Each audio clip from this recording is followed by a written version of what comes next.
just, we have a flood of folks coming in, so I'm just going to wait another moment as we admit several more. So just one more moment, please. Thank you. All right, we're still welcoming folks, but let me begin by saying my name is Peggy O'Neill Vivanco. I am the Vermont Clean Cities Coordinator at UVM's Transportation Research Center. This meeting is being recorded. Closed captions are enabled, and for live captions, go to the 3 dots at the top of your screen where it says More. Click on those dots, it's just to the left of the camera icon. Scroll down and click Turn on Live Captions, and you should see the live captions below. Thank you. I want to thank Jessica Poulin, the former Vermont Clean Cities intern, and she's been helping me out after her internship. And a huge thanks to her because she has started a job at Local Motion, and Local Motion has allowed me to steal her for the day so she can help with this webinar. So thank you to Jessica, who's doing behind the scenes work. I also want to thank our collaborators, Patrick Murphy from VTrans and Dave Roberts from VEIC, Drive Electric Vermont. We will be talking today about the National Electric Vehicle Infrastructure Program. And as you all know, there's so many acronyms. We're going to go by NEVI here. And this is part of the Bipartisan Infrastructure Law. And this is an opportunity for our state DOT VTrans to develop the EV infrastructure deployment plan that's part of the Bipartisan Infrastructure Law. The target, as many of you know, by 2030 nationwide is for U.S. EV sales to represent 50% of new cars sold. So this will help us get there, at least with the charging infrastructure. And our charging infrastructure goal is to have 500,000 by 2030. So we'll hear more from Patrick and Dave on the details of that. So this is a 2-hour meeting. Can you see my screen now, Jessica? Yep.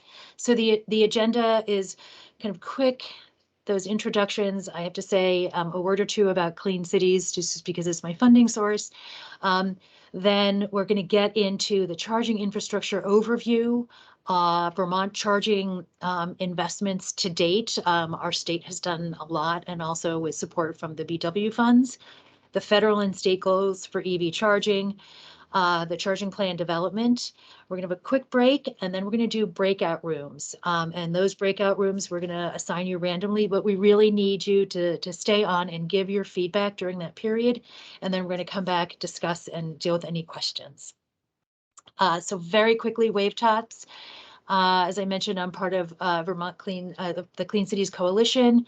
There are over 80 of us across the United States, and we work with fleets, municipalities, businesses on all forms of alternative fuels, of course, including electric. We work on light duty, medium duty, alternative fuels, including renewables, biodiesel, compressed natural gas, renewable natural gas.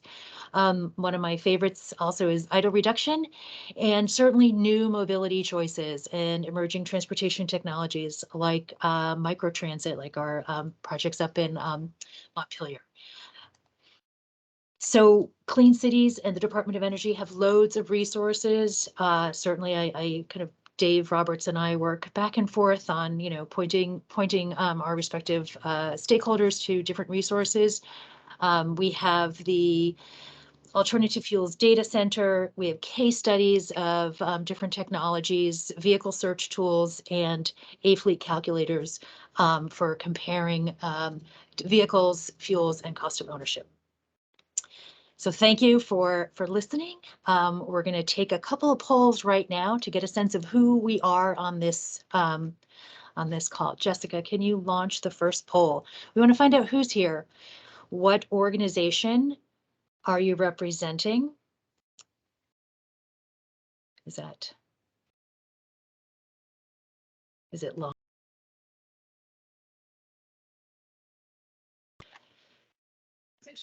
Yep. So please click on your category. And if you're an other, just go ahead and put it in the chat and submit.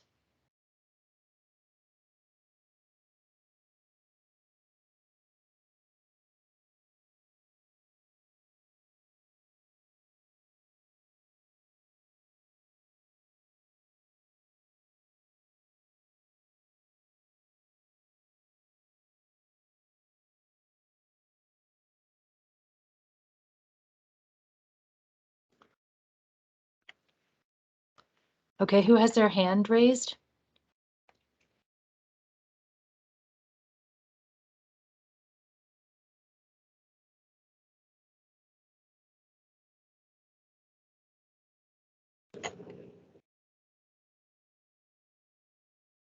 I can't see the results. Thank you. Oh, I see results.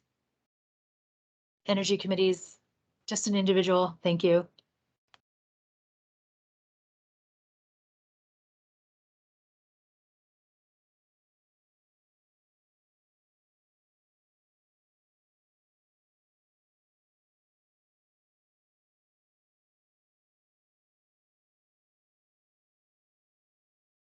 David, if you have a question, can you write it in the chat?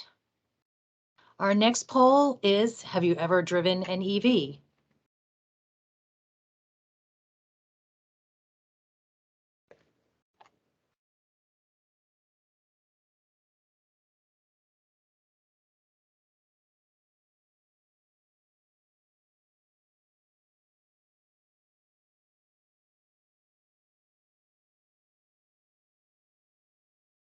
Okay, yes, we have, but we also have some folks who haven't. We need to get some ride and drives out to get everyone to at least try this technology. Okay. And finally, our third and final poll, have you ever used public electric vehicle charging?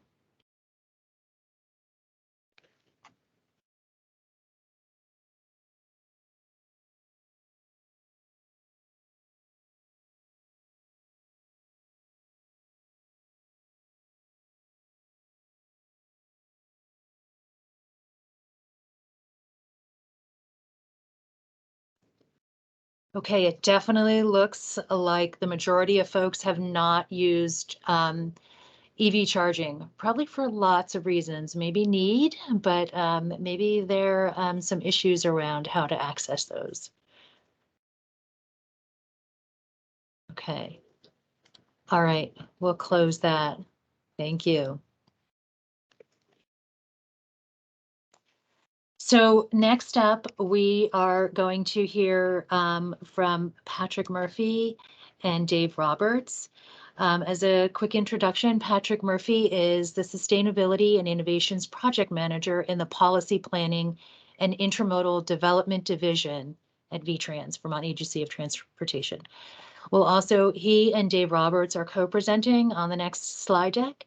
Dave Roberts is the managing consultant at VEIC and the nonprofit coordinator of Drive Electric Vermont.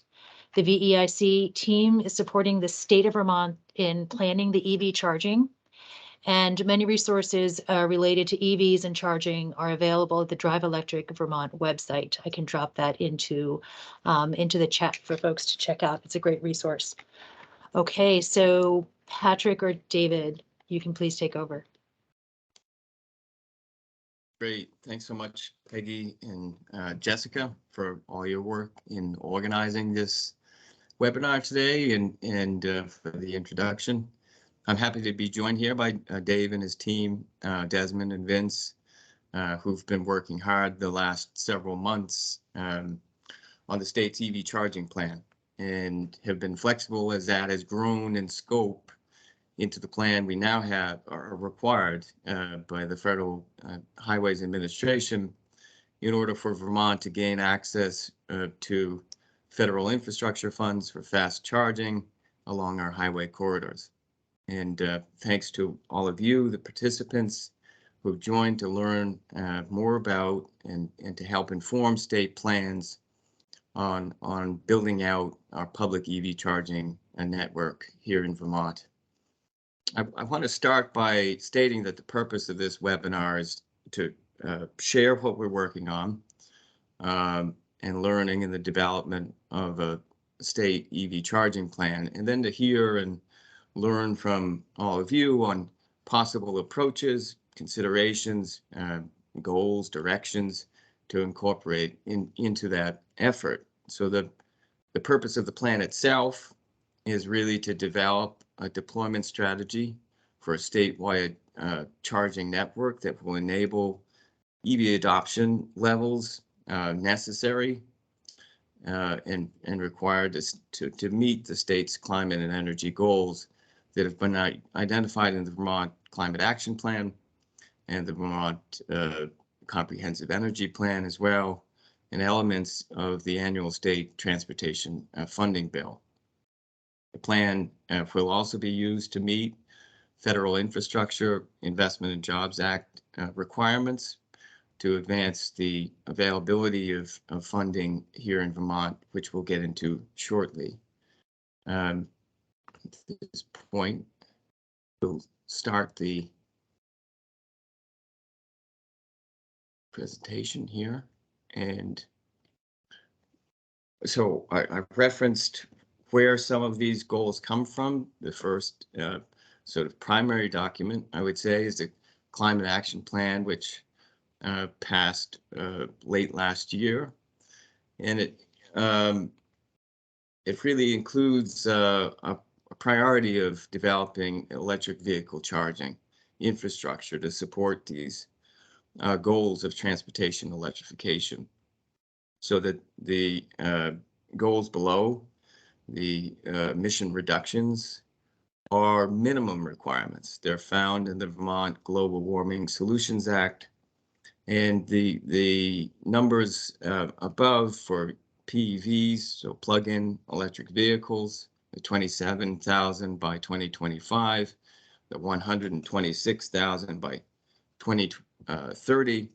These are scenarios that have been modeled through a complex modeling exercise to be able to understand what is the potential magnitude of the effort that's required to achieve those emissions reductions below.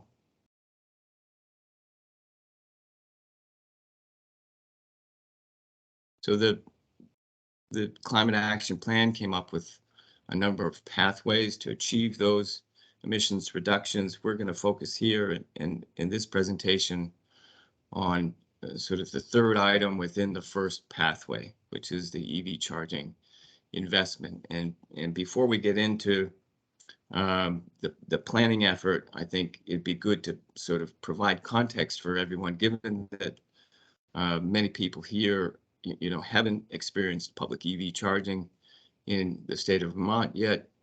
So I'd pass it over to Dave at this point to provide some of that context. Okay, thanks, Patrick. And so I'm just going to move to the next slide. So just to help ground everybody, we know some of the folks on the call have been working on EV issues for many years, but some of you are relatively new. So we're hoping to just take a few minutes to run through some of the basics of EVs in Vermont. Currently, we have just about 6,600 registered EVs as of January. And they're split almost equally between all electric models powered solely by the battery and plug-in hybrid models that are powered by the battery for maybe 20 to 40 miles of range on the battery, and then they can run on gasoline. So the plug-in hybrids have been more popular in past years, but as we see more longer range, more affordable all electrics coming into the market, starting to see a higher share of those all electrics. Quite a bit of growth just in the last years. We've seen some of those new models. Unfortunately, as of today, there are a lot of supply chain issues affecting vehicle availability across the country for EVs as well as just traditional gasoline vehicles. So for anybody who's shopping for an EV today, hopefully you're able to find what you're looking for, but it's not uncommon that there may be a significant wait for you to put in an order and get one from an automaker.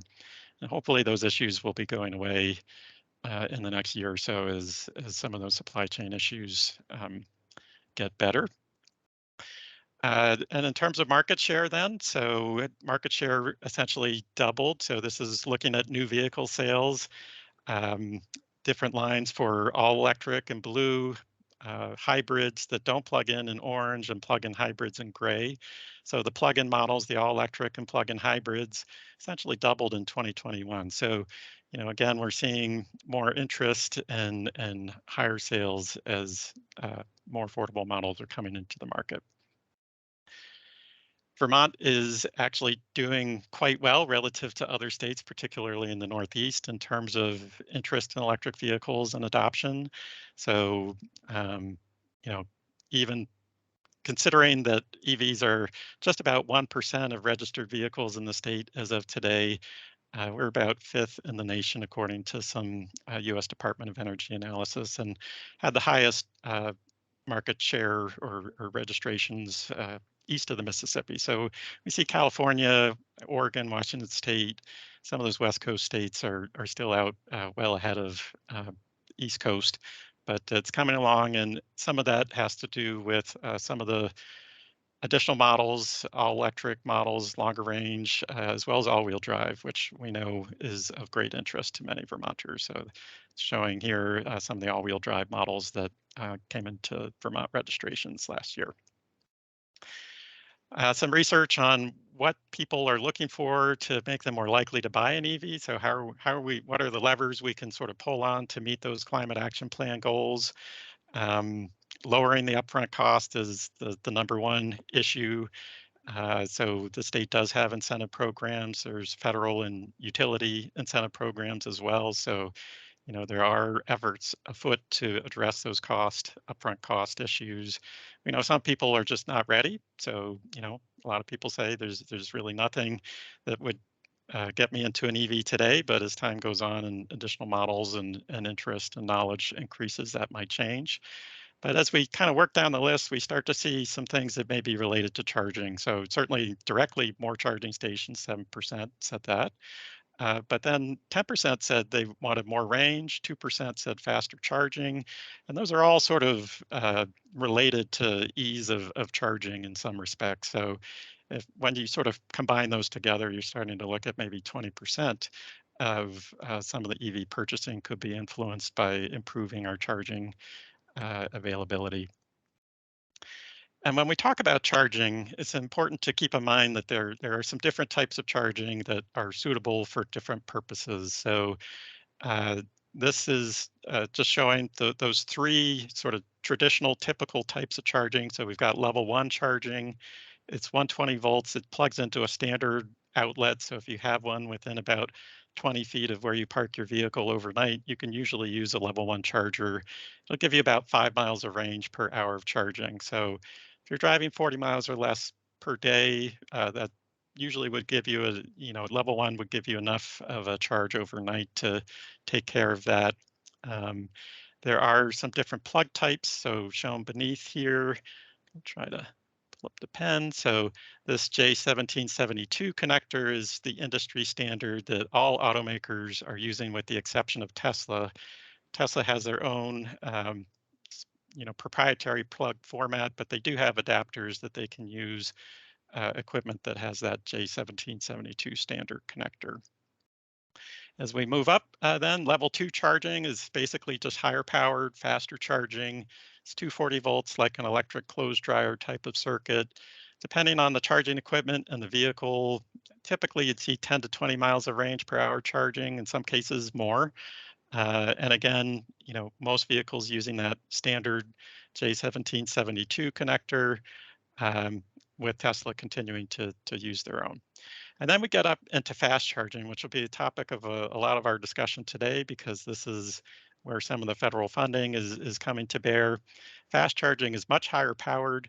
It's typically 480 volt, 3-phase power, so not something you would have in your backyard. Typically, these are public chargers, usually intended for locations that are high use or whatnot. And usually you'd be talking about a fast charge would give you 10 to 80% charge. So if the battery is at 10%, when you pull in to get back up to 80%, it would take anywhere from 20 to 60 minutes, depending on the charging equipment and the vehicle.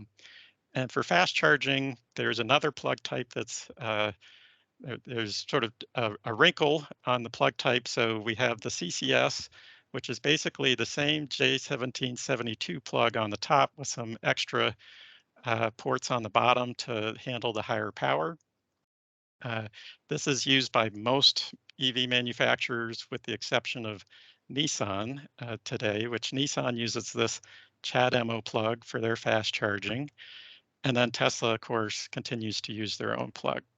So most of the fast chargers that have been installed in Vermont over the past couple of years will have both the non-Tesla fast chargers that have been installed in Vermont over the past few years will have both the CCS and CHAdeMO connectors to serve as many EV drivers as possible. Tesla has made a CHAdeMO adapter in the past, and they're coming out with a CCS adapter, so Tesla drivers should be able to use this equipment in the future. And it's important to keep in mind, again, that not all fast charging is created equal. So this is just giving you kind of a snapshot of what it would take to fill up maybe a typical EV battery, which is 60 kilowatt hours, making some assumptions here. But essentially, for the fast chargers that are currently out in Vermont today, most of them are these 50 kilowatt varieties, with the exception of a few, including Tesla's superchargers, which tend to be higher powered. So you're talking about a 75-minute period of time to get a full charge on that. But as we start looking to the future, we see 120 kilowatt, 150 kilowatt, 350 kilowatt, so much higher power chargers. And if the vehicle is able to accommodate that power coming into the battery pack, you could be getting a charge in 10, 15 minutes. So it's much more rapid. It's a lot easier if you're just trying to get back on the road quickly. And as Patrick will talk a little bit more about in a bit, the federal government is going to be requiring 125 kilowatt fast chargers. So it's not the fastest that's out there today, and the state does have the option to go beyond what's the sort of minimum requirement, but it will be significantly more powerful than the equipment that's been used in Vermont to date in most locations. And when we're thinking about the different types of charging and where it's being used, typically the fast charging is at the top of this. So most people they're charging at home overnight. They're using level 1 or 2 charging. Many utilities have incentives to help purchase level 2 charging equipment or provide that for free. They may also have off-peak charging rates. So it's really the most affordable, convenient place to do it, as long as you have that ability, and certainly understand that folks who are living in apartments and condos may have more challenges associated with home charging, and we'll talk a little more about that. After that, workplace charging, encourage employers to consider installing charging for employees. That can be really helpful, and also help motivate more EV purchases amongst your team. And then as we get up further up this triangle here, we start seeing some of the DC fast charging. So it's typically not something that a driver will use on a daily basis, but when they need it, it's really important that it's available for them, especially for people who are on longer distance trips, including folks maybe visiting Vermont from out of state. So travel and tourism, we really want to make sure that people coming from other states with their EVs will have a convenient place to charge and get to their destinations in Vermont. Vermont is doing pretty well in terms of availability of public charging in the state. So we have the highest per capita availability of chargers, which, Vermont is a relatively low population state, but still, there is a good coverage, and we have actually seen growth beyond even what's shown on the slide here now. So I'll put a link in the chat momentarily with this map that's on the Drive Electric Vermont website. But certainly we recognize there's a lot more to be done. So just because there's charging available, doesn't mean it's reliable. Most of the fast charging locations, which are in the sort of purple pins on this map, most of them just have one fast charger per location. So if there's an issue and one of those is out of service, it can be really challenging for an EV driver to find their way to another option. So certainly more work to be done, but overall, Vermont is ahead of where most other states have been. And with that, I think I'm going to hand it back to Patrick to talk a little bit more about how the state has been investing in charging.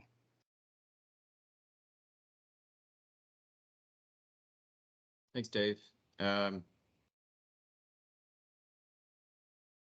So there's been quite a bit of work done, as Dave mentioned, starting back in 2014.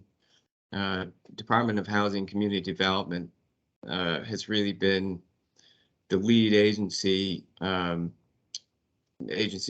Commerce and Community Development. The overall agency has been the lead agency in deploying our EV charging funds. So the first iteration was with just a small pot of funding and funded different projects at park and rides and municipal facilities and some various different public amenities. And the big push came then from Volkswagen settlement, where $2.8 million was able to be made available for EV charging. And the first round of that was mostly focused again on providing public level 2 charging, but there were also some fast chargers in the mix. And then the two successive rounds in 2020 and 2021 have been to further build out our fast charging network. And a number of those projects, the 17 locations that are shown here, are just having gone through the contracting process and design and permitting and everything are now just being installed and are likely to come online later this summer. So that's good news. A number of those, do have some of the slower fast charging, if you will, the 50 kilowatt chargers, but then there are also some sites that have higher 175 kilowatt chargers that we'll be looking to expand upon with federal funding.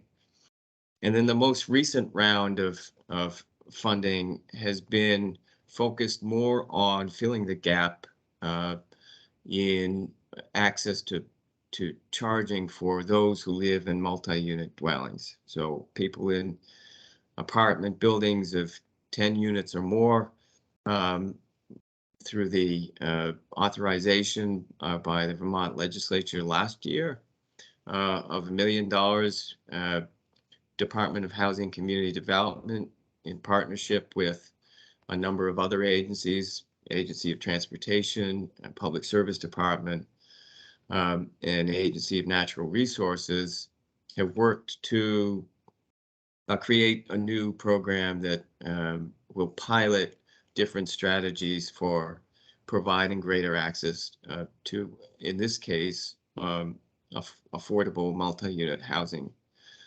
units. So it's been, it was launched early in 2022 of this year. So we received, I think, 16 applications, and the Housing and Community Development has made 13 or 14 awards and maybe 37 different locations.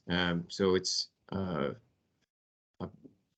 going to be a good program to learn from and to help inform future investments that the state has committed to in this year's transportation bill. So as I said, there's 13 awards that were made in 37 locations, and that's across a number of different counties in the state. And this will begin to provide access to over 6,000 affordable housing units. And because it is designed as a pilot, we hope to take these lessons and apply them to future rounds of funding as we deploy more and more community charging. We see access to home charging for the reasons that Dave alluded to is quite important, not only for equity reasons, but being able to access affordable and convenient charging to help support the levels of EV adoption that the state would like to see. The state legislature this year, again, committed quite a bit of funding to EV charging and EV incentives in general. So there's over $16 million were committed this year. 10 million of that for more community charging, so the multi-unit dwellings throughout the state. But then also building upon the work that's been done for municipal facilities, for state facilities, for public amenities like ski resorts and public libraries, for different workplaces, and then also state parks was one of those that was identified as a key priority.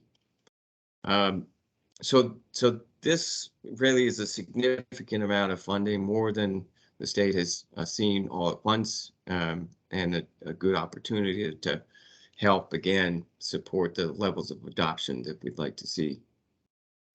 The other key opportunity that we have at this moment is the National Electric Vehicle Infrastructure Program. These are formula funds that were approved in the Infrastructure and Investment and Jobs Act. There's a whole process. Guidance was issued in February of this year to be able to develop a state plan, which is the subject of this webinar, to develop a state plan to build out our fast charging network along highway corridors. And so, pretty significant new minimum requirements have been established for how we can use that funding. And what these have been aligned with goals that, or rather the state goals that were adopted this year have been updated to align with these, which are for a minimum of 4 CCS ports of 150 kilowatts each, so that a site would be able to handle a minimum of 4 vehicles charging all at once at that 150 kilowatt level. And then having those locations within 1 mile of the interstate or the state highway intersection, and within 50 miles of the next location. So the submission of the plans that we're working on is due August 1st. There is a process, so any funding that's spent must be spent on an alternative fuel corridor. And Vermont has gone through this designation process a couple of times and has a fairly broad network within the state already. So we didn't need to submit any new nominations to establish an alternative fuel corridor, and we're working off of our existing system. So the hope is to meet all of these plan requirements. There are still a number of things that must come through additional guidance. We were expecting to have last week, but that's been delayed a bit at the federal level, so we'll stay tuned for that. But there are a number of different other opportunities that we expect through this IIJA, the Infrastructure and Investment and Jobs Act, which include not only competitive grant programs for both corridor and community charging locations, but also there's some additional money to help fill in gaps, particularly in rural areas where we expect there to be low demand and higher costs, and to help make those projects work. So we still don't have guidance on some of the minimum standards for equipment, or on what the Buy America requirements will be, or whether there will be a waiver process. But we are definitely planning for those different possibilities. So the timeline is not only to submit this plan, have it approved, but then to work through the first couple of years, which are very highly prescribed. So we have to meet the various requirements of this formula program. But after we've been certified as built out, we have a great deal more flexibility, and that's where we would like to see much more public input to inform what happens after that highly prescribed couple of years. So the plans will be updated annually, and we hope to have next year, over the coming year, a much more robust public engagement plan to really inform what happens in the later years. This map shows what we have now for coverage for the alternative fuel corridors. Again, no location on this map currently meets the NEVI guidance, but we're planning to just build out the entire network, regardless of whether a segment is deemed corridor ready or corridor pending. Our plan is to build out everything and to reach as far into all the corners of Vermont as possible. And so we've identified 15 locations. These are just, it's conceptual at this point. There are, in the NEVI guidance, you're allowed to, and in fact encouraged to, take into account bordering states and what they have for their infrastructure. So there are places just over the border in New Hampshire that have locations that meet the NEVI guidance, so that may shift some things, but we expect to have generally about 15 locations to be able to reach build out, which then allows us that greater flexibility. This is an estimate. It's not necessarily what each location will cost. I would say this is a minimum estimate for what building out actually will look like, and it's just to give people a sense of the scale of what can be accomplished with this funding. So higher level chargers are very expensive. We expect that cost to be driven up by not only a lack of supply of equipment, but then a surge in demand, with every state having access to greater funding to do this work. So it's likely that these costs will rise, and that they'll be different for different areas in the state. So there are some places that have access to the power, the electrical power that's necessary for this kind of location, but then there are others that won't, and so different solutions might require more funding. To help with that, as I said, there are some gap filling grants, and then there's also these competitive grant funds that will receive guidance for later on this year in the fall. This federal fiscal year's apportionment was just over $3 million, but the total amount that we'll receive over the next 5 years exceeds $21 million. So this is trying to give just another sense of if we were to meet our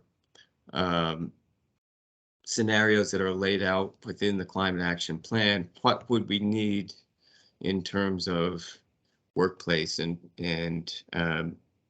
public level 2 charging and DC fast charging. And so you can see just with this quick analysis that we'll need significant increase in both the level 2 public charging and the fast charging, possibly 150 fast charging plugs. And so when you think about that in terms of the NEVI guidance, that's at least 38 more locations. After the first 15 are built out, it's not necessarily the case that all locations will need 4 chargers. So we may then start to deploy them more strategically according to state priorities. So we're in the middle of developing the statewide charging plan with the EIC and taking into account the guidance that we do have access to and a number of different considerations that come into play. And Dave will talk more about their process in a bit. But it's been an extensive process, and the program is envisioned as one that's iterative. So we'll continue to be, we will submit a plan by August, but once that's approved, we'll begin again working on the next annual plan and incorporating the lessons we learned from the first year into the second and so on. So there are a number of different plan elements. We're, as I say, Dave's working with his team on a lot of the siting analyses. I'm working through a number of the connections with various agencies. We're hoping to have more public input through events like these. Please reach out if you have comments that you aren't able to get to today.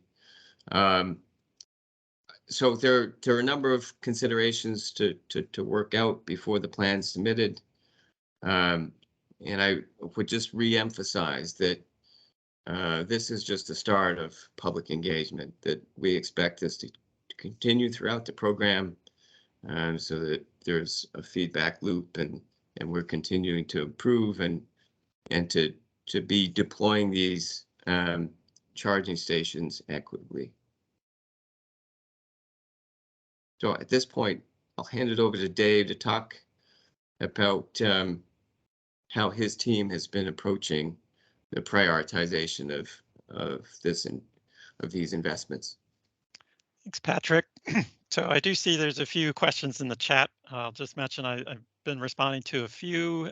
There's a few that are pending responses. So Patrick, you might take a look at those if you have a chance to respond, and maybe before we break, we can try to make sure that all of those have been addressed.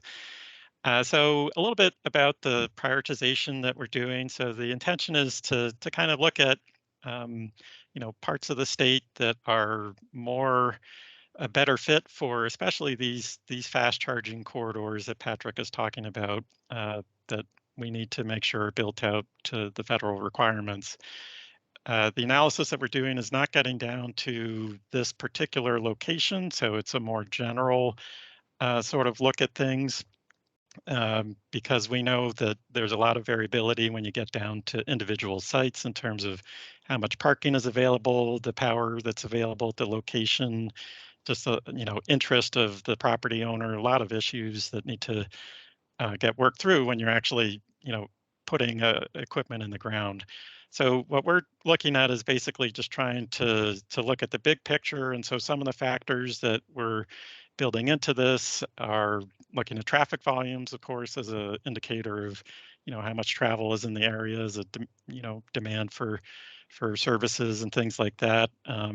Looking at employment data, especially around retail and travel service types of employment, that might be a nice place to stop, because if we're thinking that people are going to be here 30 minutes to an hour, in some cases longer, we want to make sure that they have some services available, a restroom, maybe get a cup of coffee, something like that.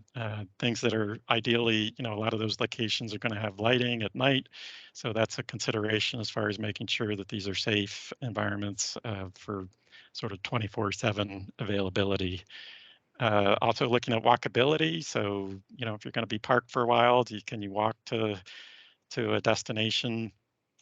Thinking about some of the factors related to environmental justice. So what areas are lower income in Vermont, increasing priority for them, as well as areas that have higher shares of Black, Indigenous, people of color. So those are included in the analysis, looking at areas that have higher shares of multifamily housing, because we know there are more challenges with accessing charging there. Three-phase power availability, which I see one of the questions was related to, are we working with Velco to make sure that there's adequate supply? So we aren't working directly with Velco on the plan at this point, because we aren't getting down to those individual site locations, but we do have some data on three-phase power availability across the state that we're using as an initial sort of screen for those areas that are more likely to have power availability.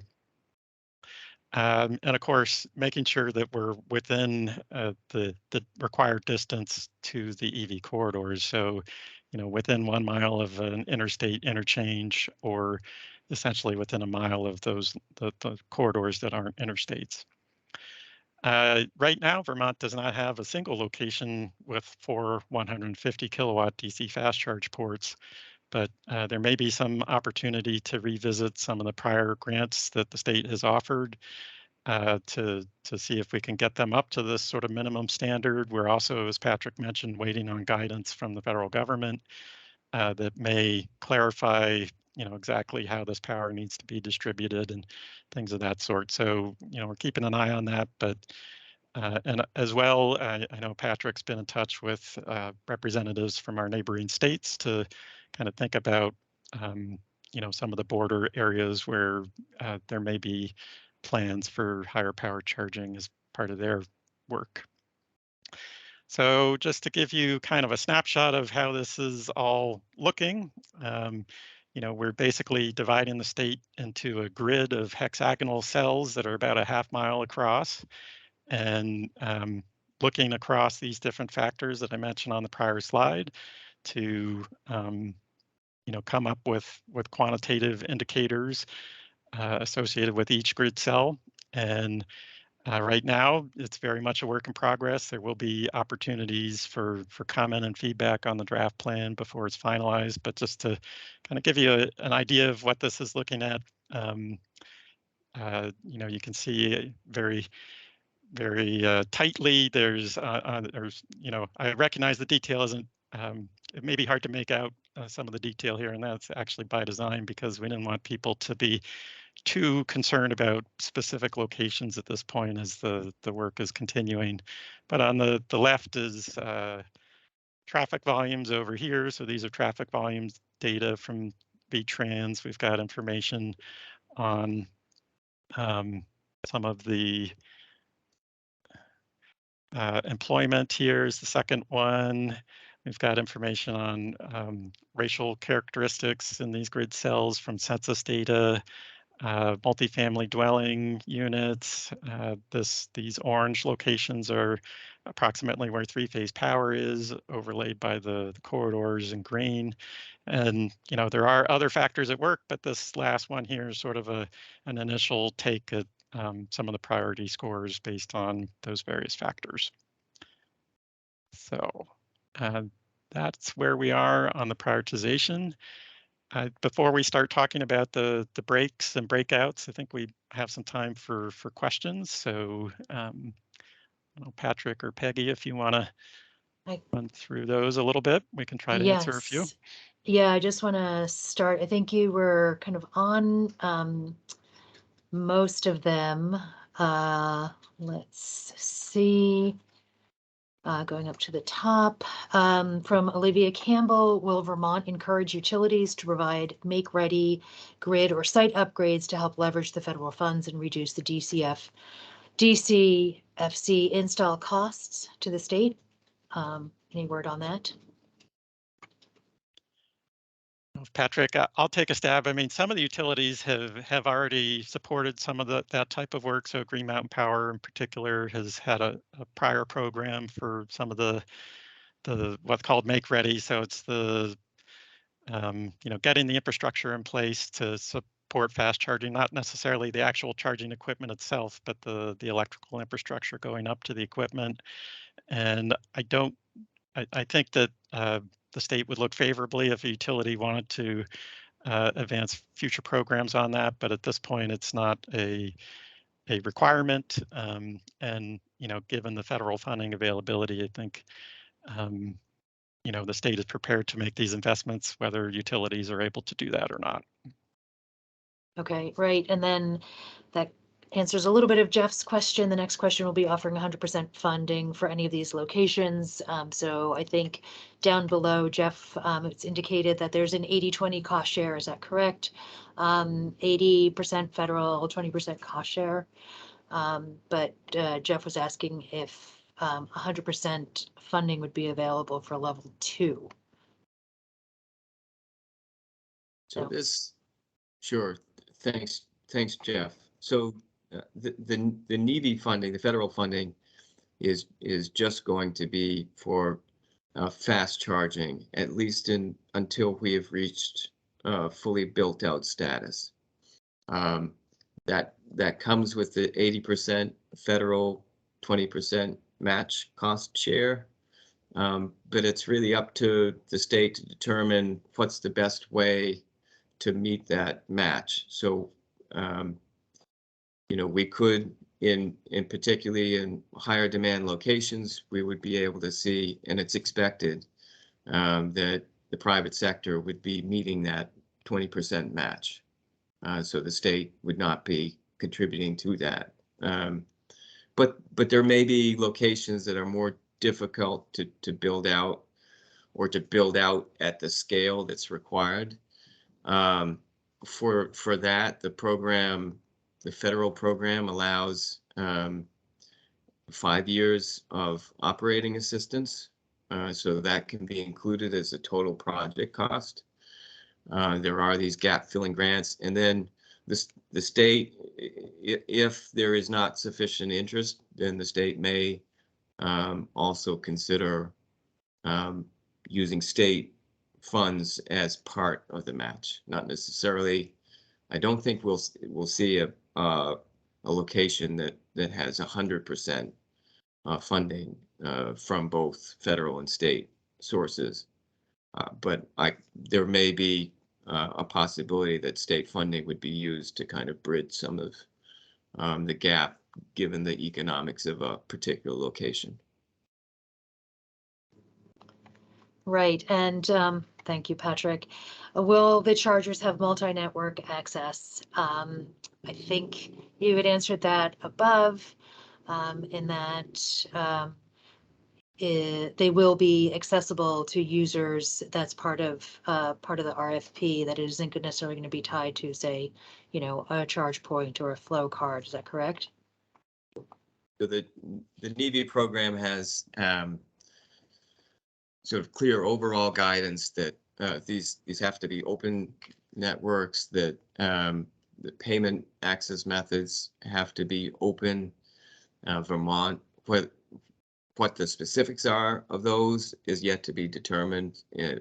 So that's what we expect in the additional guidance in the next couple of weeks.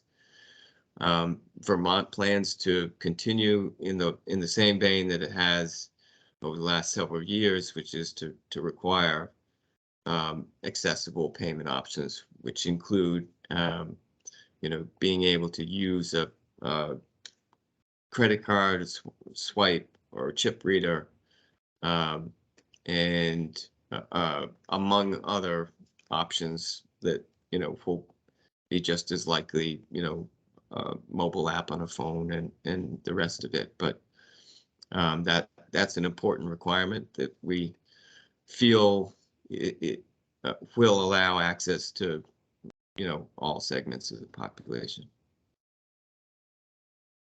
Thanks. I don't know. Do we have time for maybe two more questions? There are a lot of good questions here. Let's see. I guess, I think an important one is please include a couple more comment targets for charging rates to EV owners.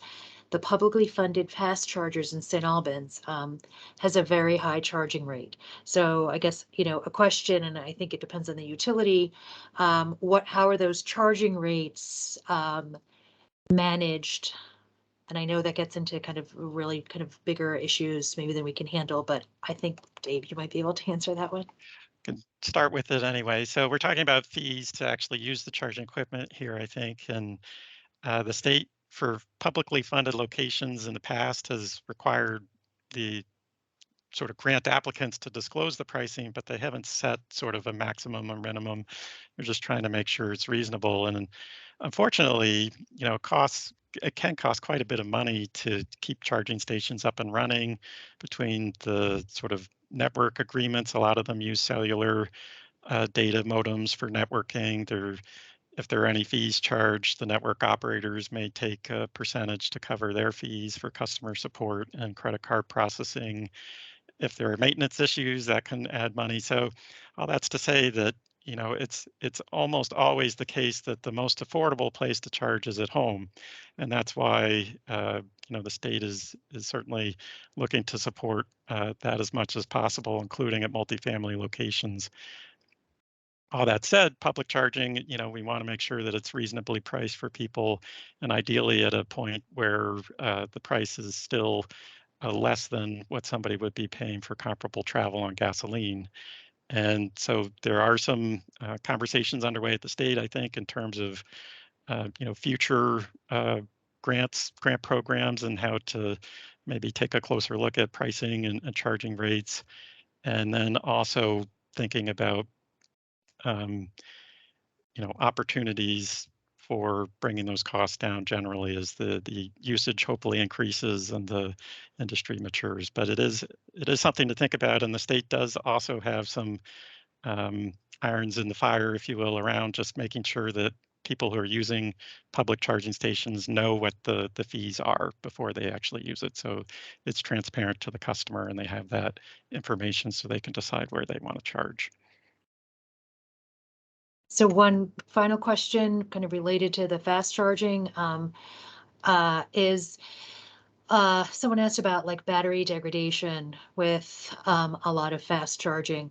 My comment, and I'll defer to Dave as well, is that fast charging is generally not something that you're going to do. You do kind of when you really have to do it. The idea with most of our batteries that are on the road right now is you're filling at home in a level 2, but you're all of a sudden coming home from Waitsfield and realize you don't have enough juice to get back to Chittenden County, so you do a fast charger. So Dave, I'm wondering if you could just kind of mention something about what happens to the batteries with excessive fast charging, or what's sort of the sweet spot if there is.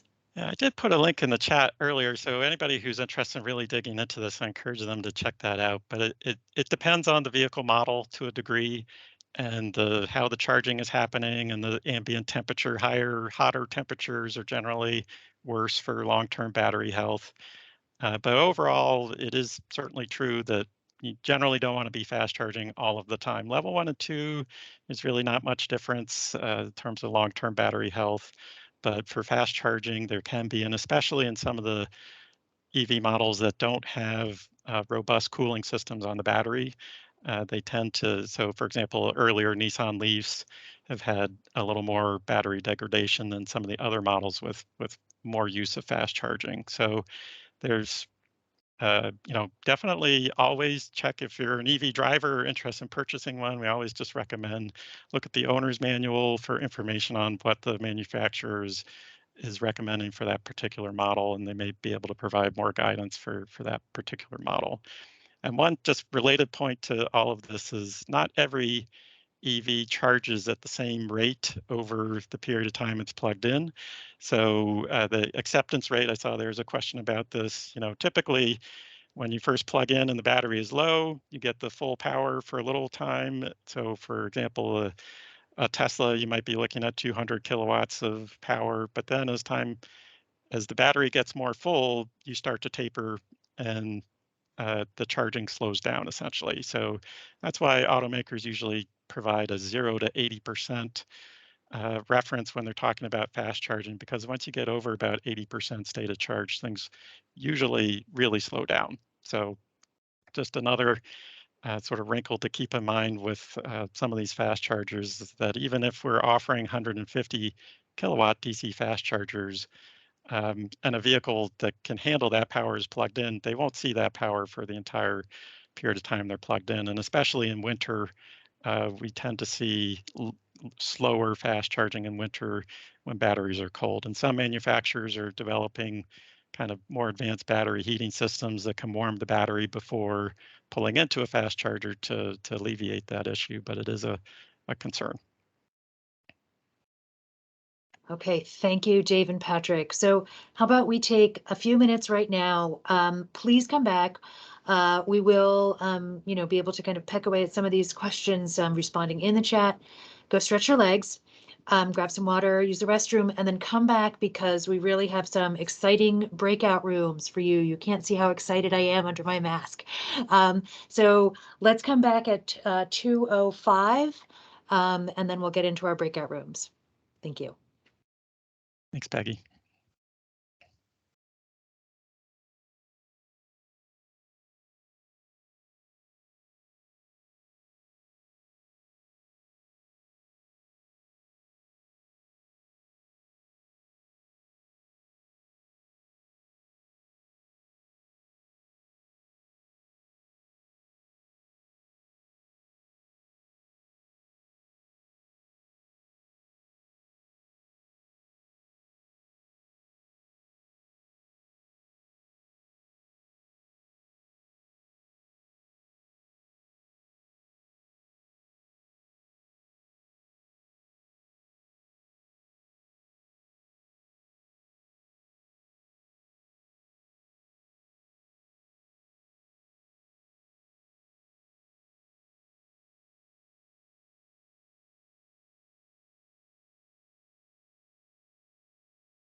Okay, folks.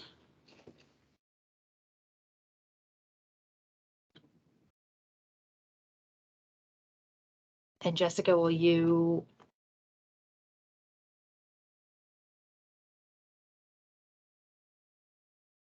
Okay. Okay, folks. Just checking that we're all back and accounted for. Very good. At least I see Dave and Patrick. Good. All right. So we're going to thank you for the thumbs up. We're going to break out into the rooms right now to just, there are 4 topics. So in the ideal world, each of the rooms, I think we have 6, will speak to one of these questions. We're going to randomly assign rooms. There will be a facilitator to kind of help guide the questions and responses. And 2 of the rooms will kind of have a duplicate question. Okay, so Jessica, can you go ahead and so sit tight. We're going to disappear and then reappear.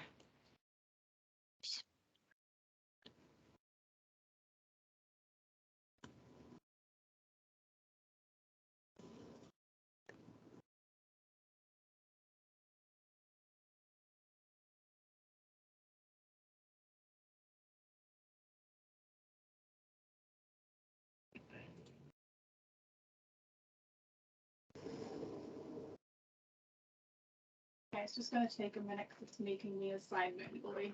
Okay, it's just going to take just a moment. We're going to be assigned manually. Thank you, Jessica. Thank you, Microsoft Teams. So maybe right now, Patrick, do you want to take the first question in your group? Dave, do you want to take the second? I will take the third. And then Tom will take the fourth. I'm not sure if Vince is on as well. Yep, I'm on. Okay, so can you each, can you do the duplicate? You can each do question 4, what can be done to increase the reliability of public EV charging? Sure, sounds good. Does that sound good, Dave? Or do you want to duplicate on another one? No, I guess what I would just offer is, as we're heading into these, obviously we don't have a lot of time. So, but we want to, if folks have feedback on other questions or other things that aren't covered in these questions that you want to make sure gets captured, we'll be taking notes, the facilitators, and happy to take any feedback essentially. But these are some particular questions that came up in our work on the plan, and hoping to get some collective knowledge and experience brought to bear on these particular questions. Yes, thank you, Dave.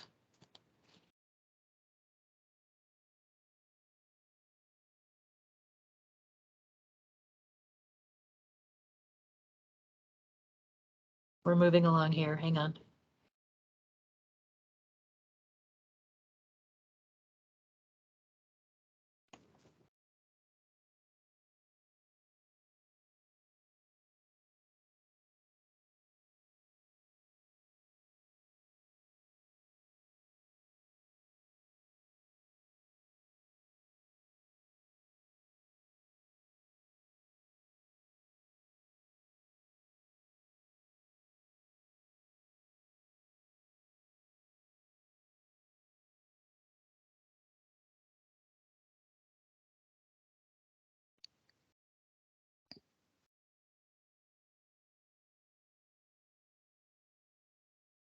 I think we're almost ready.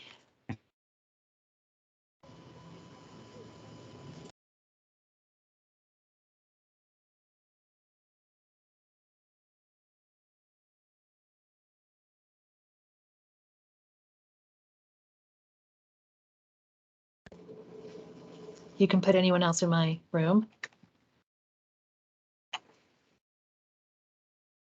Okay, hello. You can unmute yourself and put your camera on if you wish.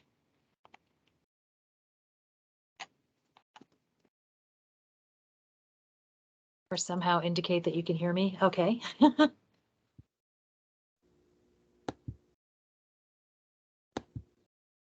Room 1. Okay. Hi. All right, welcome. So, hi.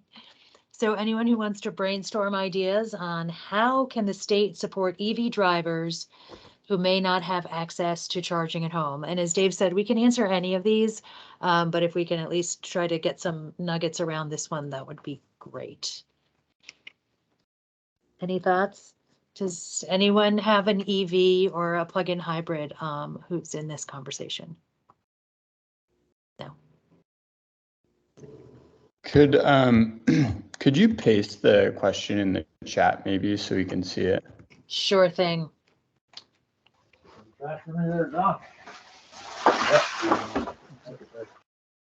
Thank you.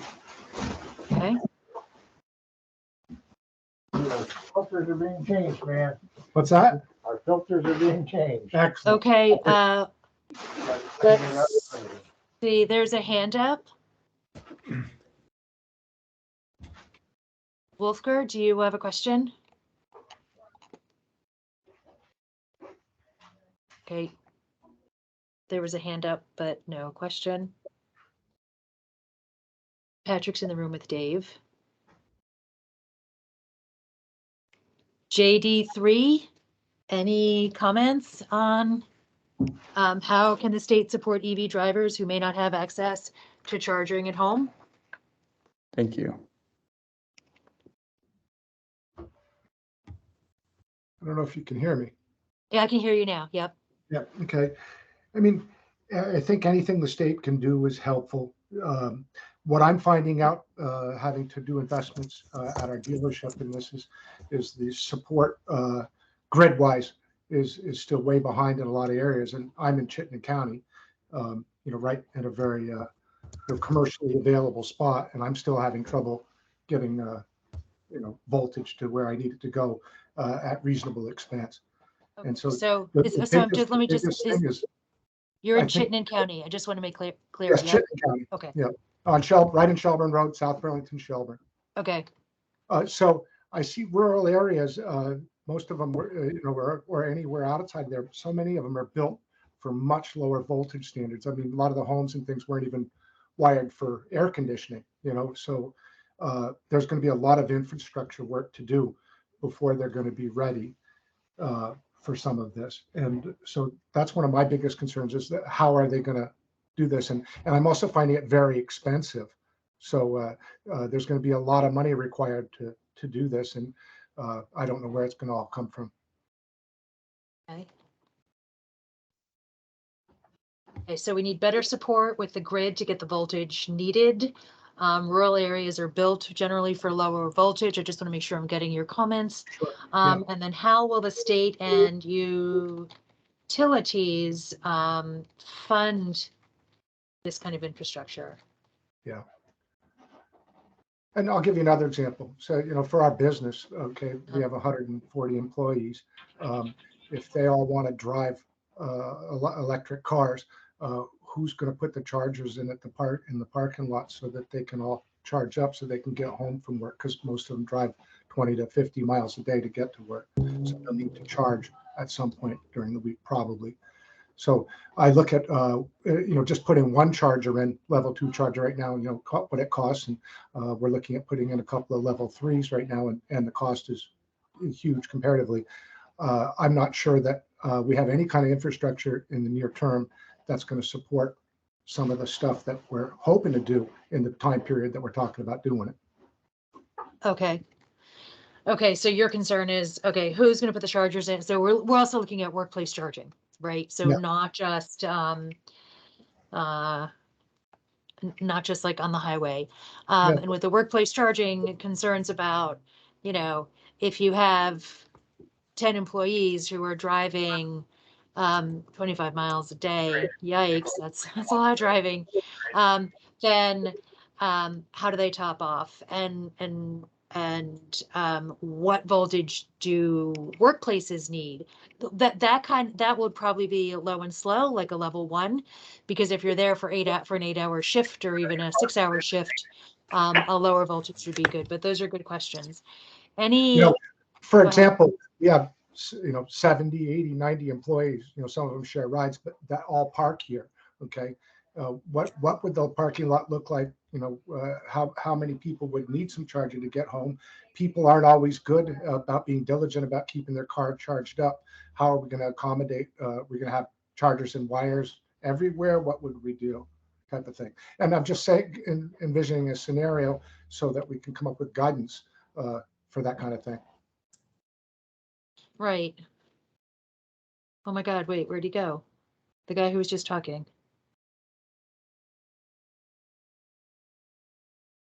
Okay, so someone just got booted out. Any other comments? So Jessica, I had 2 people who just got disappeared off my screen. Come back. Any other comments about how the state can support EV drivers who may not have access to charging at home? We heard from a need for more voltage and workplace charging, what that would look like, and where and how and what level for workplace charging. Any other thoughts or comments? JD3, you disappeared, but I see you're back. I'm back. Okay. Keeps blanking out on me. Might be a loss of power. Oh dear. So I'm sorry. I'm not sure where I got cut out on you. So I was just kind of reiterating your comments. You were talking about, what would it look like with a whole bunch of kind of cables cutting across lots and so forth. And what I'm putting, maybe I'm putting words into your mouth, like kind of where the siting of the EV charging should be, so that you're not kind of tripping over wires all over the place. Well, Is that? Yeah, and I'm not so concerned about, but does every place every 5th parking place going to have a charger type thing? I don't really see wires going everywhere. Okay. And then how do you? I've had electric chargers on our property for 10 or 15 years now, since the first electric cars came out. And some of those things go obsolete. Some of them won't work with some of the older vehicles and things. So how are we going to accommodate some of the wide variety of needs at different chargers and different receptacles for the older cars, and some of the older cars taking longer to charge, or there's some variables that really have to be thought out to make Okay. it. So So future proofing, is that what you're saying? And making sure that there's some sort of universal connection, or that there may be easier upgrades. Like I think back, when I learned how to, pump gas several decades ago, they didn't always have the little clip thing that lets you the automatic stop. So kind of what are the technology, where's the space for technological advances without having to rip out the whole thing? Right. Is that maybe something? Well, if we look at other electronic devices that we deal with, obsolescence comes very quickly. Oh, it's engineered into it, I think. Yes, exactly. So I see huge expense along the line here, unless some regulation is put in place early on to keep everything uniform. Okay, so that what's a good plug right now is still good 10 or 15 years from now, and you don't have to change or get some kind of adapter that doesn't. I mean, we can do a lot of that now. I mean, and it's more than a state problem or our problem, but an industry problem is something I see down the road. No, I think that's a good point. That's a really good I point. also see something that concerns me is, battery technology is about to change very rapidly into some more environmentally friendly technologies. And my question being, currently, it sounds like they'll charge the same way and at quicker rates and things.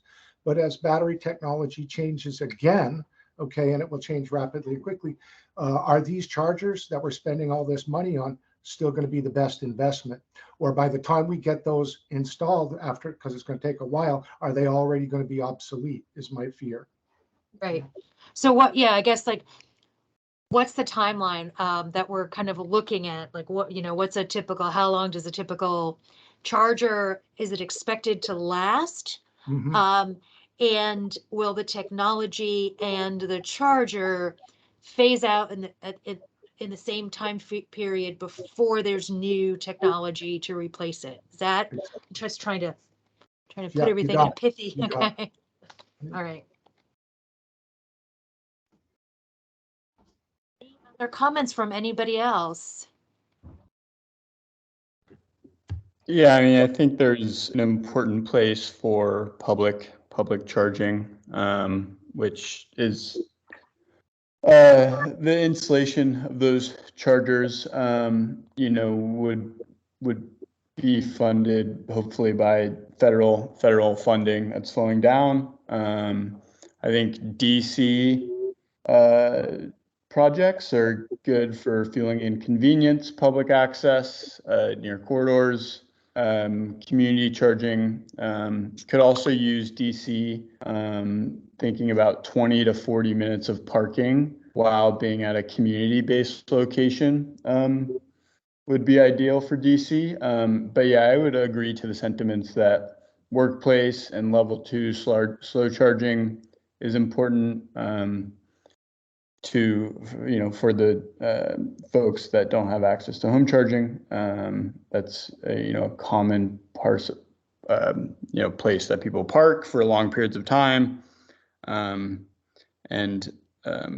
You know, multi-unit dwelling programs are also very important because they typically don't, you know, people that live there typically don't have their own parking space. So having public access to multi-unit dwelling is important for long periods of parking as well. Okay. Yeah, that was a lot, but I'm happy to expand on. No, I tried to, again, narrowing it down into, you know, 2 sentences per, but your comment on the workplace and level 2 charging, I think, are really important for folks who don't have access to kind of like their own home, like, I mean, their own particular parking spot that's assigned to them. And community charging, the 40-minute sort of parking bit for the DC fast charging, I like that idea. I think you're right in thinking that that is really more kind of need as opposed to the kind of more sustainable level 2, which is kind of a little more cost effective. It's probably better for the grid and the battery. And I'm sorry, the fire truck is going by. Just hang on. No problem.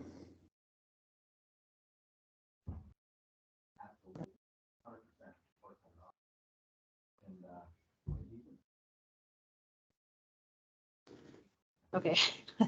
Sorry I'm like right on the edge of Colchester Avenue, right by the fire station in Burlington. Okay. Anything else or more? Do you want to say more about the community charging that you were just mentioned? I don't know. Do we think about parking differently? Do we think about where this community charging could be? Do we think about, like, I'm just thinking schools.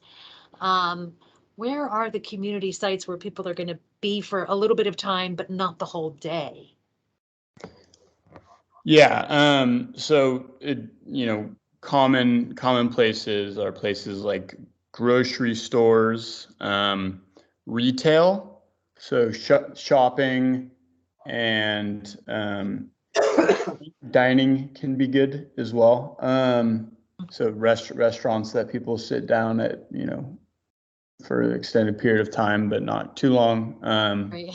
Anywhere that also has high traffic is usually pretty good as well, just because, you know, you'll get access to more vehicles seeing the chargers and wanting to use them.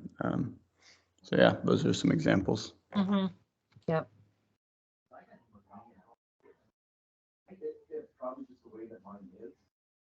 Anything else or any, do we want to touch on any of the other topics? So, and I'll put these in the chat as well.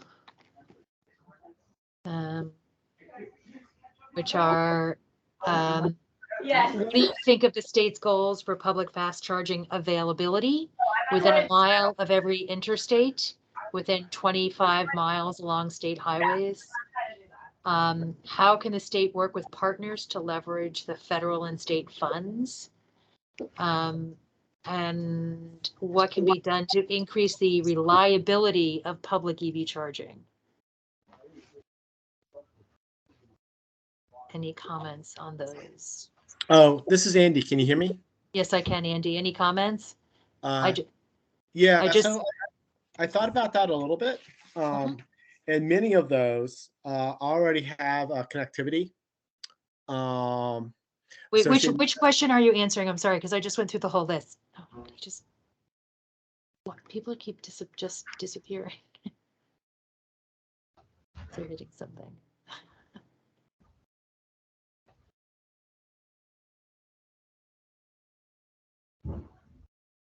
I have some thoughts if you have Sure. Okay, yeah, go ahead, Zach, and then we'll get to Andy. Thanks. looks like Andy's back. Yeah, I don't know what happened. Sorry. Go ahead. You can continue that thought. Sure. So almost all of the chargers, like level 2 and probably certainly level 3, have network connectivity, right? Because they do that for billing, et cetera. And so, one of the things for the electric utilities is they actually have to report on, essentially, I'll call it their reliability. And it's, I'm sure there's very complicated metrics for that. But I think the same thing could be applied to the EV charging stations that are available to the public, is to say, look, over some period of time, whatever it is, 3 months or every month or every 6 months, what was availability of those chargers, as well as I think it would be useful at the state level to understand, well, how many charging stations are there, how many, Elizabeth Pratt, your vehicle. JD3, could you mute yourself? We're Sorry. getting, oh, thanks. Okay. Yeah. And how much energy was consumed, et cetera, just to sort of, give the feedback in terms of, how that charging station is being used. And so not only its reliability, but its usage, because that'll be useful to understand any additional placement of charging stations. Because I'm sure, they're not going to go out and put all the charging stations in at once. They're going to roll out over a period of years. And you can use that information to guide, placement of future charging stations as well. So that's just one idea.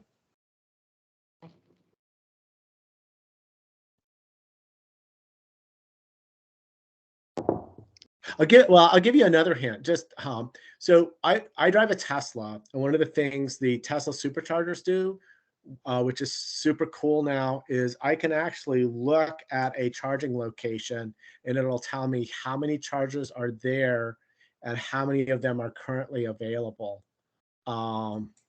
Which also would include, if there's a charging station that's down, it actually reports that directly back to me.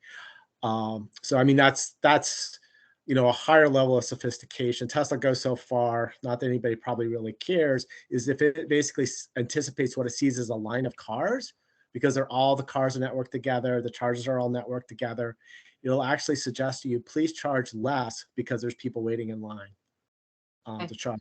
So that's interesting. I know with ChargePoint, and anyone else can jump in, but ChargePoint, if you, it doesn't come in on the screen like with Tesla, but if you go to the app, as you look for a charging site, it tells you where they are, how many there are, and what's available. It doesn't tell you if there's some knucklehead who just parked their internal combustion vehicle in there. Not that it's happened to me, of course, right? But at least tells you that the charger is available. So I think that kind of system, if we're looking at how to have the kind of network but not network, because if we really want to make these chargers accessible, right? So if I want to charge at any charger and say it's a flow charger and I only have ChargePoint, but I could still go there, how do I get that data on my phone that indicates the availability and whether the charger is working or not? Hello. Hi, are we all back? I guess so. I was in mid-sentence and I got cut off. So did I. There was no timer. Okay, so I'm just gonna say this about Teams. And please, do not send me any horrible, hateful emails, as I have received in the past. I do not control Teams. It is what I have to use for the University of Vermont. I do my best to make this as accessible as possible. We're still on a learning curve. So apologies for folks who were kind of bumped in and out. I hope that I still hope that we had some good conversations. I did see a timer in my breakout room, and it didn't do it gently, but I think that's why some of us were sort of booted out and booted back. Oh, okay. I just was talking, so I wasn't paying attention. User error. Okay. So great. Let's see what we all have to say. Patrick, do you wanna start, or you can decide what question gets addressed first? Sure. I mean, so we started off talking about the goals, which is the first question. So it's I think appropriate to start there. So just to reiterate, the goals for charging in the state were established by the legislature last year and updated this year. The goal to have a fast charger within a mile of every interstate exit, and then within 25 miles of the next fast charger along the state highway network. In our group, there was some agreement with the distance that's allowed sort of between the interstate and a fast charger, so the reduction of 5 miles down to 1, for the reasons that it's more convenient. You're not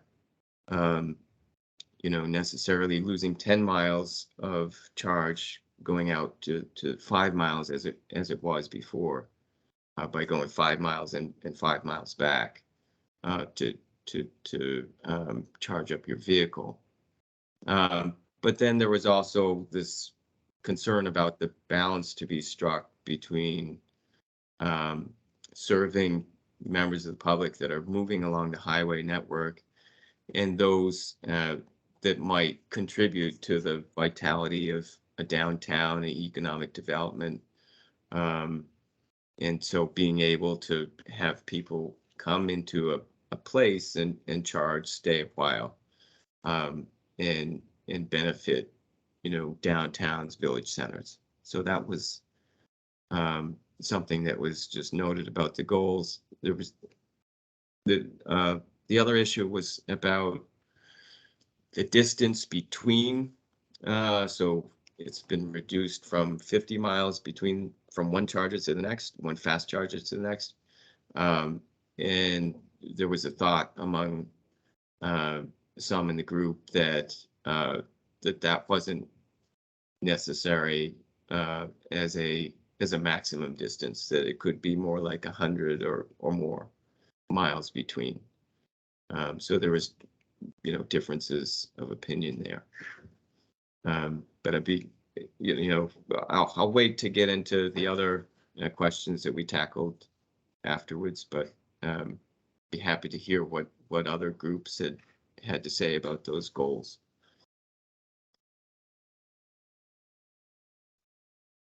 I think I might have been in group 2, but in any case, we had some good discussion. We talked a little bit about the goals and general agreement that, it's gratitude that the state has established those goals, but maybe not necessary to have fast charging within 1 mile of every interstate exit, as drivers, can oftentimes, especially when the exits are spaced relatively close together in some parts of the state. So, longer term, maybe not absolutely required to have charging at every single exit. I'll just go ahead and talk a little bit more about some of the other things that came up in the group after we talked about that. Some multifamily housing condo residents thinking about charging and how to cover those costs. Condo associations might be planning out many years in advance, and even just doing level 1 charging, they're looking at some expensive electrical upgrades that are going to be hard for residents to afford. And so, thinking about opportunities to leverage some of those state funds that are coming available in this year's transportation bill, definitely important for that group. We talked a little bit as well about other like municipalities who have an interest in charging, who may also be able to access some of those state dollars as a sort of community destination category. Talked a little bit about sort of how people are going to find charging. It's not always very visible. So, is it signage? Is it apps or navigation systems in the vehicles? But making sure that it's the owners have ways to discover where it is, and it's ideally not in some back corner that's very hard to find. And then reliability issues, what are setting some expectations and thinking about, of course, the federal guidance has some requirements, but how realistic are those? And if you're talking about 97% uptime, which is what the guidance is currently requiring, is that per location or is that per piece of charging port, if you will? So, if you have a location with 4 charging ports and one goes down, does that impact the uptime? Or as long as the other 3 are up and running, does that mean that the charging is available? So that's, I don't know, welcome others from our group to put anything in the chat if I missed something, but it's great to hear from folks. So.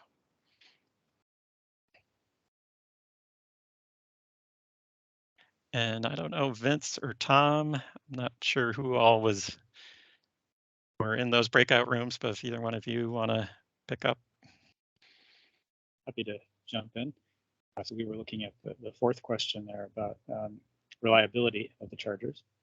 And we vented a little bit on the frustration of when you find a charger that has failed and what that means. But looking beyond that, some thoughts about data coming out of those chargers and how it can be best used to make sure that there are service technicians who can get out there relatively quickly and get something repaired. Tom Ashley from Shell Recharge Solutions, previously Greenlots, made some comments recognizing that some of the numbers shown earlier in the presentation around the upfront costs to install charging may not include some of the operations and maintenance costs that would be needed long term to keep that going, and that those costs can be significant, perhaps as much as the full amount of the upfront costs. And so by going through the NEVI process planning, we'd be able to better account for those costs as well, so that we can gain that reliability that's really critical for drivers. Also some comments on how the future-proofing our installations so that we can make sure that we're not just, if 4 ports are adequate now, are we going to need 8 down the line or whatever? We really pay careful attention to the capacity for each site, the power capacity available, so that we have the ability to have enough charging ports in place to service current needs and future needs. Yeah, I can jump on here too, because we covered the fourth question as well. A lot of similar ideas that were brought up, just concerns over looking to attempt to maybe build out in contracts the purpose for the reliability. So making sure that we have cellular access there, and making sure that the station owner operators have the capacity to make sure that they have the network in place to conduct repairs and starting to identify common points of failure within stations. Other suggestions we're talking about how we should similarly build out and future-proof our stations, not only in terms of more station availability per station, but also having that electrical infrastructure and that conduit being run to have stations be built out even within that 25, 50 mile range. Also the idea of bringing up the non-networked level 1 and level 2 chargers for safety along the routes in between the DCFC stations, to make sure that if there is an instance where someone's driving up from Mass or driving from another state on a long distance trip, they still have access to some sort of charger regardless of network reliability issues.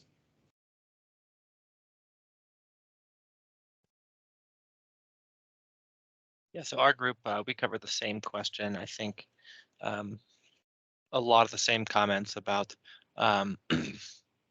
relating to having more units at each station to improve the reliability of a charging location. Some of our discussion went in a slightly different direction, which I thought was interesting. Maybe not.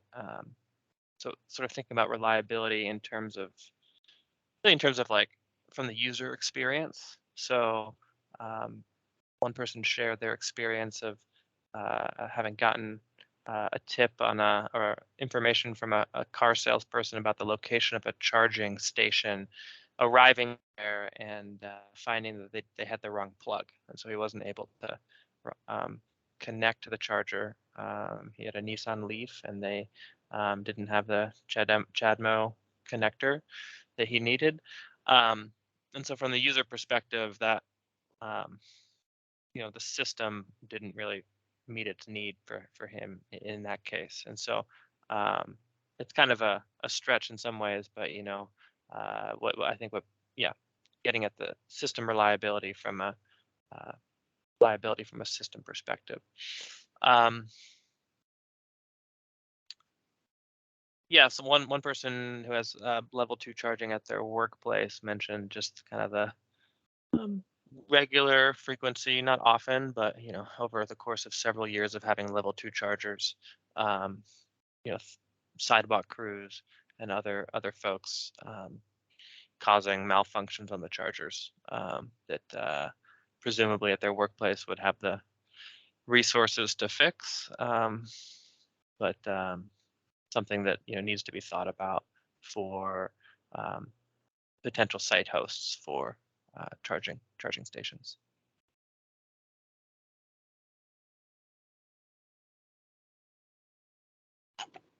Okay, let's see. My group responded to the question, how can the state support EV drivers who may not have access to charging at home? There's a lot of overlap in what was already stated about reliability. But generally, we need better support with the grid to get the voltage needed to where it needs to go. Certainly rural areas seem to have been built for lower voltage. So kind of how do the state and the utilities work to fund this kind of infrastructure? So that kind of investment before we even put the charging infrastructure on top of that. But a couple of suggestions were, of course, workplace chargers, and then looking at the charging for the employees, how many chargers for a workplace or how many chargers per worker? How do we future-proof, this was touched on earlier, how do we future-proof and avoid the engineered obsolescence? Anyone who has any bit of technology knows that like the little charger that you used on your cell phone however many years ago is no longer the same kind of charger that you use now. So, and with this kind of, big investment, it came up in our group that we want to make sure that the chargers and ports are aligned with the batteries. And as this technology changes, that it isn't like the chargers and ports that were installed, 3 years ago are no longer going to work with the new batteries. So how we can engineer them to become obsolete at the same time, if possible, or maybe overlapping how those technologies are going to be phased in and out.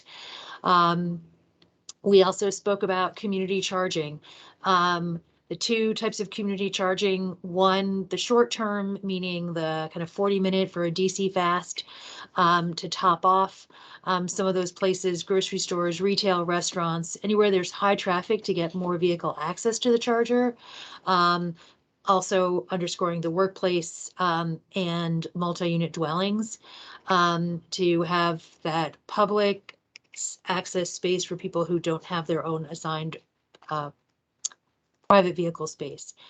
And then connectivity and reliability. So for the level 2 and level 3 chargers, this network connectivity to be able to have at the state level to see the utilization and reliability And maybe that can be used as a guide for future placement of EVSE. Also, and I guess finally, someone spoke about the Tesla superchargers. In the Tesla, you can look at the charging location and indicates whether the charger is available, whether it's functioning, and if there's, a queue of cars. So encouraging you to not charge as long because there are other vehicles waiting. So what would that system look like across the kind of ecosystem of different service providers? So I think that was for the nutshells.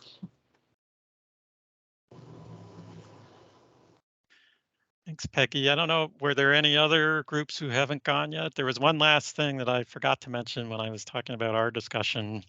We briefly talked a little bit about leveraging the state and federal funds. So, how can the state best do that? And there was a recommendation that the state require at least a 20% funding match requirement to make sure that the site host or whoever is getting that funding, has some vested interest in the success of the project. See, Amanda, your hand is up. I don't know if anyone else. Yeah, we had a breakout room, and we actually answered the same question that Peggy had mentioned about how the state can increase access to EV chargers for those that don't have it at home. And our group touched on alternative locations for charging, such as hiking trailheads. And, we kind of discussed the feasibility of that, with hiking trailheads being in remote locations, but maybe there were some very popular hiking destinations that chargers could be considered for. Municipal buildings, libraries were also mentioned for EVSE. And then we really spoke about accessibility to the whole EV universe and how information is conveyed to people where this is totally new. And I had brought up that there should be like a simple EV playbook, and someone had mentioned the Drive Electric site, which is a wonderful site with lots of information, but a lot of people are still digesting information in a paper form. And how can we get information out about all the incentives, which are frequently changing, and can be a lot of information for people to digest.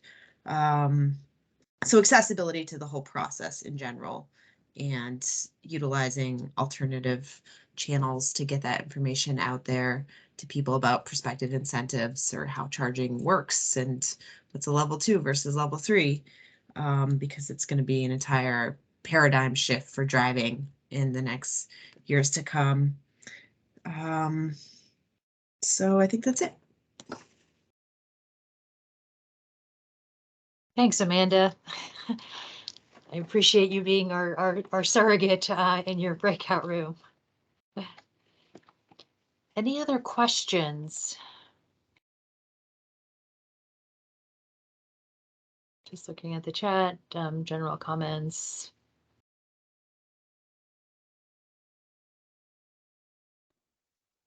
We did have a question that came up in our room about access to charging where this housing co-op didn't have parking resources, and so we talked about the new pots of funding that will become available through this year's transportation bill, and how that question was addressed in the $1 million that has been awarded for projects to multi-unit dwellings. I think I saw that Tom Lyle from BD was on here, and he put forward a project that really looked at not just affordable housing development as a single building with a parking lot next to it, but how do we serve the intent behind the legislation to provide access to people with lower incomes to a neighborhood. And so BD has put forward a project that would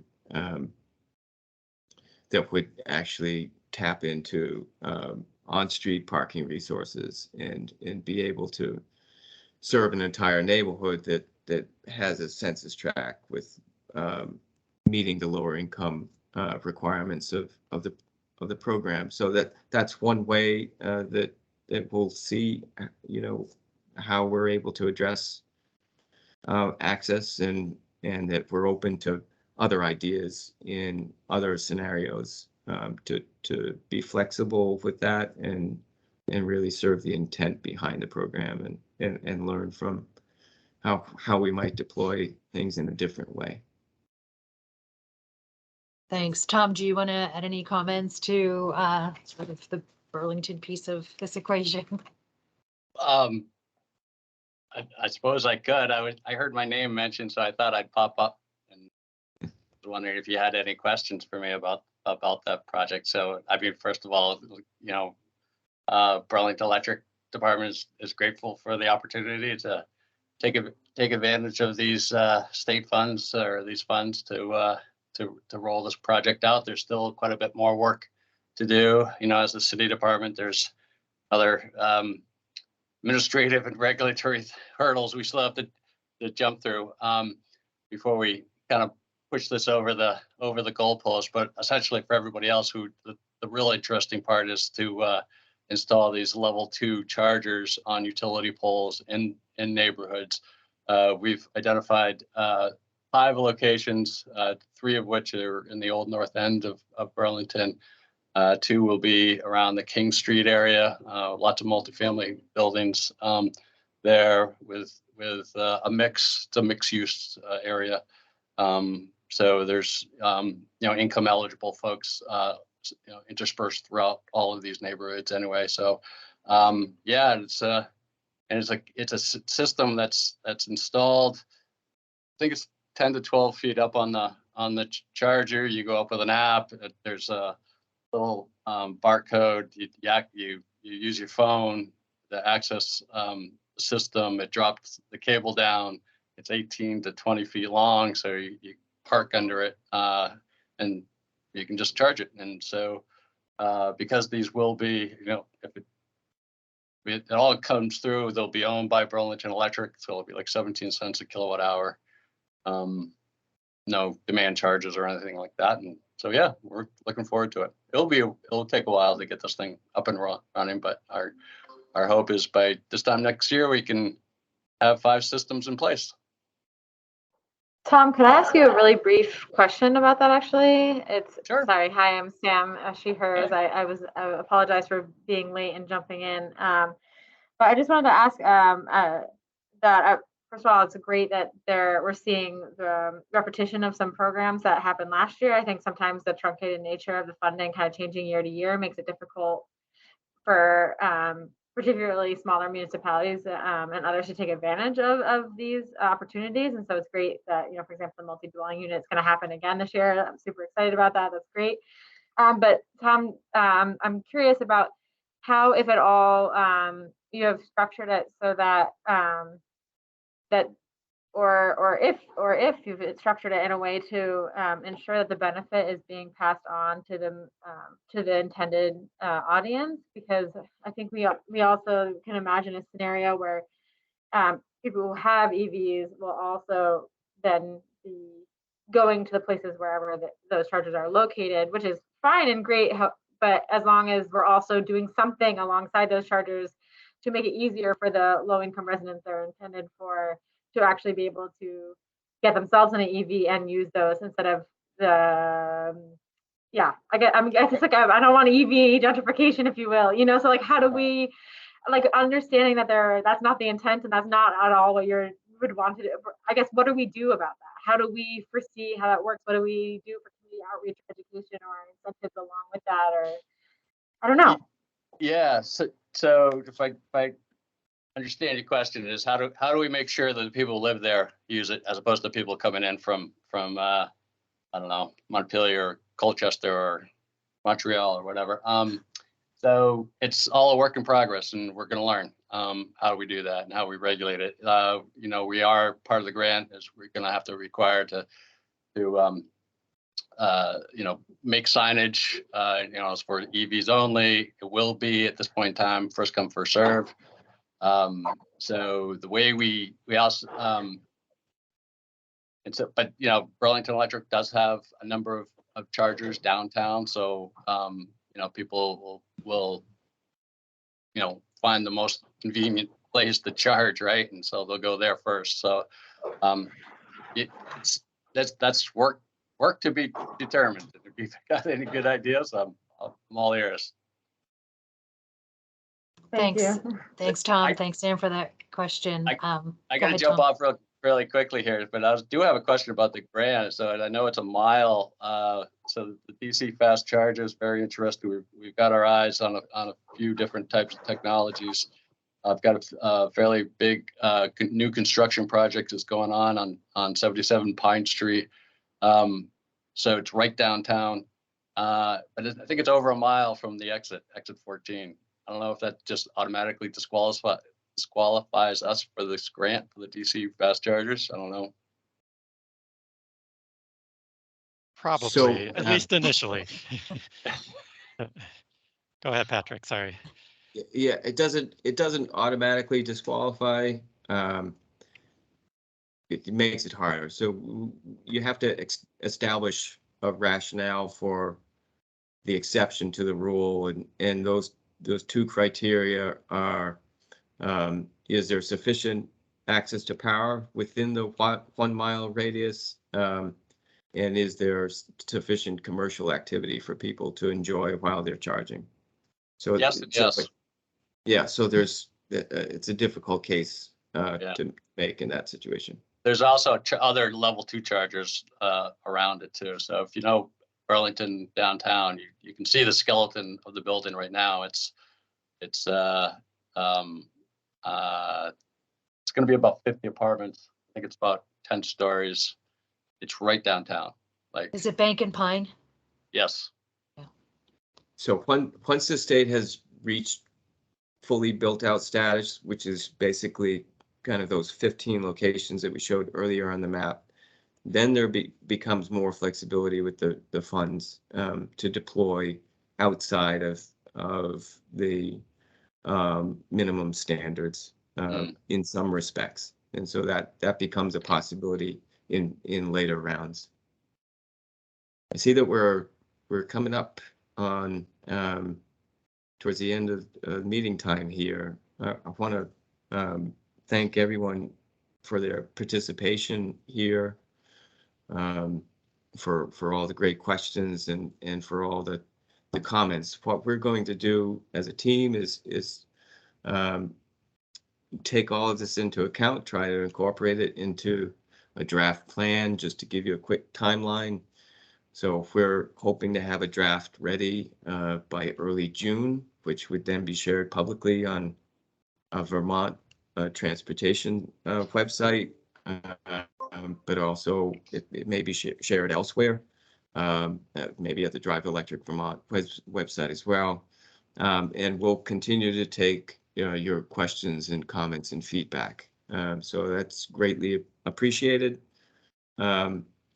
Peggy has talked about once recording is ready about sending that around as well, and we'll do the same. We'll post that on our webpage at VTrans, so that if you missed part of the discussion, you can certainly come back to it and relive the greatest moments of this past 2 hours or whatever it's been. So I just want to thank you all for your participation, and to know that this is just the start of public engagement, that we hope to have much more in the coming year to really help inform, like what I just referenced, the time when Vermont can more flexibly deploy our federal infrastructure funds and kind of meet all of these other goals that were discussed this afternoon. At that point, I'll turn it over back to Peggy. Yes, just thank you all. Thank you, Patrick and VTrans. Thank you, Dave from Drive Electric and VEIC. Tom Fisher, Desmond Kerwin, and Vince Carastro from VEIC for the breakout room facilitation, as well as Amanda Carlson, who stepped in. And thank you, Jessica Poland from Now Local Motion. We will send these the slide deck and the recording out probably in the next couple of days. And then please reach out with any questions. And as Patrick said, there will be more public engagement. Have a good afternoon. Thanks. Thanks, Peggy.